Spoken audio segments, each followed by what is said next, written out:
আসসালামু আলাইকুম প্রিয় ভিউয়ার, সবাই কেমন আছেন? আশা করি আলহামদুলিল্লাহ সবাই ভালো আছেন। দেশ ও প্রবাস থেকে যে যেখান থেকে দেখছেন সবাইকে মেসাজ জামাল এন্টারপ্রাইজের পক্ষ থেকে আন্তরিক ধন্যবাদ। প্রিয় বন্ধুরা, আপনারা দেখছেন আমরা একটি ভীমের শাটারিং করতেছি। তো আসলে এটি একটি দুইতলা ফাউন্ডেশনের বাড়ি, যেটি একতলা কমপ্লিট হবে এখন, এরকম একটি বাড়ির কাজ। তো প্রিয় বন্ধুরা, এটা যখন ফুটিং আমি ঢালাই করেছিলাম তখন একটা ভিডিও আমি আপলোড করেছিলাম।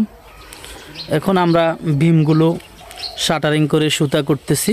ইনশাল্লাহ আমাদের এই ভীমটা কালকে ঢালাই হবে।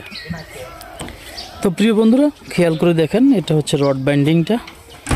দেখেন প্রত্যেকটা রডে খুব সুন্দর করে কিন্তু হুক দেওয়া হয়েছে। এই রিয়াদ, এনে অনেকগুলো জলি, ওই দেখ এই জলটি লই যা। তো একটা বিষয় আপনাদেরকে খেয়াল করে দেখতে হবে, এই যে আমরা এটা প্রায় 1800 স্কোয়ার ফিটের একটা বাড়ি। তো আমরা পুরো ভীমটাই কিন্তু একসাথে ঢালাই করব, সেজন্যে আমরা পুরোটা একসাথে শাটারিং করতেছি।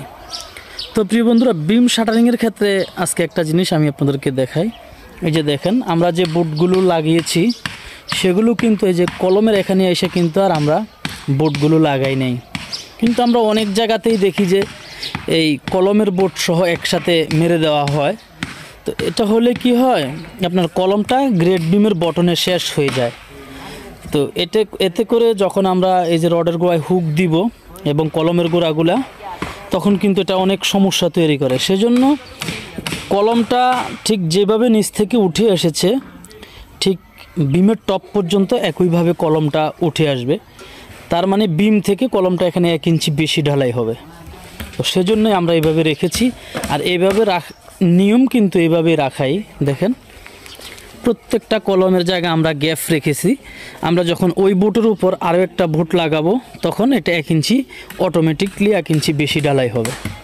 তো আমরা প্রত্যেকটা ভীমে কিন্তু এভাবে আমরা শাটারিং করতেছি। আর এটা রড বাইন্ডিংটা আসলে দুইতলা ফাউন্ডেশন, আপনার সেই হিসেবেই কিন্তু এটা রড বাইন্ডিংটা করা হয়েছে।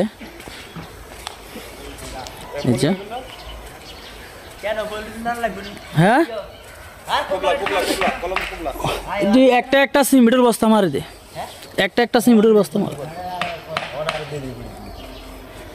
দিলে তো ভালো হইতো। এই যে একেবারে প্রত্যেকটা কলমের গোড়ায় কিন্তু ঠিক একইভাবে দেওয়া হয়েছে। এই যে দেখেন প্রত্যেকটা কলমের ভিতরে এক্সট্রা রিং দেওয়া আছে, যেটা ভীম এবং ভীমের মধ্যখানে প্রত্যেকটাতে। এই যে দেখেন কলমের এই রিংটা একেবারে প্রত্যেকটাতে দেওয়া হয়েছে। সুতা হয়েছে কোন দিক আরিফ? সুতা কোন দিক শেষ হয়েছে? লম্বাড়ি ব্যক্তি শেষ আর এটা রয়েছে না? সুতার কাজটা শেষ করে একবারে কোবলাগুলো অ্যাকুরেট। সুতা এটা বাকি দিছে আর বারিন্দার হ্যাঁ, আর পলিথিন তো সব বোর্ডে দেওয়া হয়েছে। এটা কোন জায়গার বোর্ড সোহেল?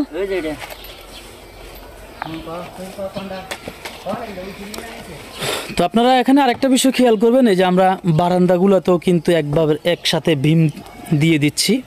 আমরা অনেক জায়গাতে এটাও দেখি যে বারান্দাতে ভীম দেওয়া হয় না, শুধু গাঁথনি উঠিয়ে এবং ফ্লোরের সাথে ঢালাই করে দেওয়া হয়। তো আসলে এগুলি অনেক সময় ক্রেক আসে পরবর্তীতে ক্রেক দেখা যায় যে এরকম গাঁথনির গোড়ায় ফেটে যায় এই জায়গাগুলোতে। তো এই জন্যে আমরা আসলে প্রত্যেকটা জায়গায় আমরা ভীম দিয়ে থাকি। আর ভীমটা দিয়ে দিলে কিন্তু এই সমস্যাটা আর হয় না। তো এই জন্যে আমরা সবসময় গ্রেড বিমটা বারান্দা পর্যন্ত নিয়ে আসার চেষ্টা করব। আমরা আসলে এই কাজটা এক সাইডে পুকুর, এই যে পুকুরের সাইড হচ্ছে এটা, এই সাইডে নিচে একটা ভীম হয়েছে আমাদের। প্রথমে নিচে ভীম করার পরে আমরা গাঁথনিটা করেছি। দেখেন এই সাইডে অনেকগুলো সাপোর্ট কিন্তু তারা দিয়েছে যাতে ভীমটা আঁকা বাঁকা না হয়। আর আমি যে রিংটার কথা বারবার আপনাদেরকে বলেছি এটা হচ্ছে সেটা, এই যে দেখেন এই রিংটা ভীম, এবং অনেক সময় দেখা যায় এই জায়গাটা ফ্রি থাকে, কোনো রিং থাকে না ভীমের এখানে, কিন্তু এইভাবে আপনাকে রিং দিতেই হবে, না হলে কলমের এখান থেকে এখানে একটা কথার কথা 15 ইঞ্চি ভীমটা যদি ডালাই হয়, এখানে যদি কোনো রিং না থাকে তাইলে আপনাকে এখান থেকে প্রায় 15 ইঞ্চিতে কোনো রিং নাই, এটা কিন্তু কোনোভাবে সম্ভব না একটা কলমের ক্ষেত্রে। তো অবশ্যই আমরা যখন ভীমগুলি সাজাবো তখন এইভাবে একটা রিং ভীমের মধ্যখানে কলমে দিয়ে দিতে হবে, এই বিষয়টা অবশ্যই 100% মাথায় রাখতে হবে।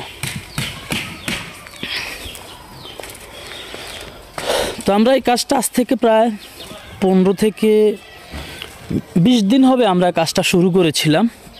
তো ইনশাল্লাহ ইতিমধ্যে আমরা ভীম ঢালাইয়ের প্রস্তুতি নিচ্ছি, ইনশাল্লাহ সব কিছু ঠিকঠাক থাকলে কালকে ঢালাই হবে। নজির কুবলা সুন্দর করে মারবি।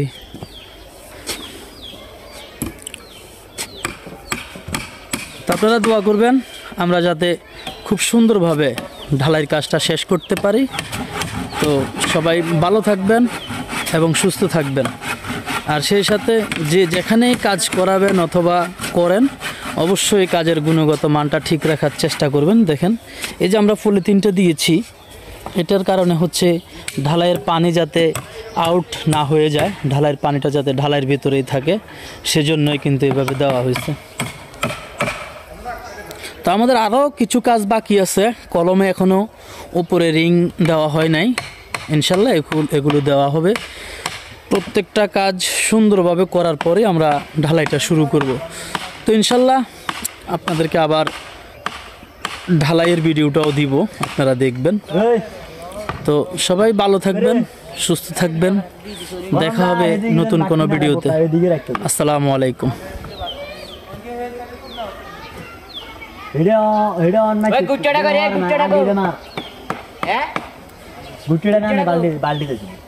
না তারা